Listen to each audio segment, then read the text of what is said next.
আগের ভিডিওতে তো শেয়ার করেছিলাম আমার একটা বান্ধবীর বিয়ে, তাই তাকে আমরা আইবুড়ো ভাত দিয়েছিলাম।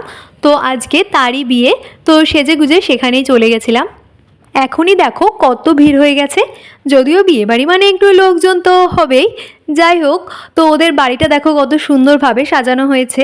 আর এই যে এন্ট্রান্সের যে গেটটা, এটার ডেকোরেশনটাও কিন্তু খুব সুন্দর হয়েছে। যাই হোক, তারপরে চলে গেছিলাম বান্ধবীর সাথে একটু দেখা করতে। ওখানে গিয়ে বেশ কিছু ছবি টবি তুলে নিয়েছিলাম, কিন্তু বেশ ভিড় ছিল ওখানে, সেই জন্য আবার নিচে চলে এসেছিলাম। এসে খেয়ে নিয়েছিলাম চিকেন পকোড়া। তার কিছুক্ষণ পরে চলে গেছিলাম বিয়েবাড়ির মেন ভুরিভোজের জন্য। তো সেখানকার আইটেমগুলোও ছিল খুবই ভালো, আর খাবারগুলোও ছিল খুবই টেস্টি। খাওয়া দাওয়া সেরে নিয়ে আইসক্রিম হাতে নিয়ে চলে এসেছিলাম আবার বিয়ের এখানে, কারণ বিয়ের অনেক রিচুয়ালস হয়ে গেলেও মেন সিঁদুরদানটাই তখনও বাকি ছিল। ওখানে গিয়ে তো দেখলাম বিয়ে প্রায় শেষের দিকে, কিছুক্ষণের মধ্যেই সিঁদুরদান হবে।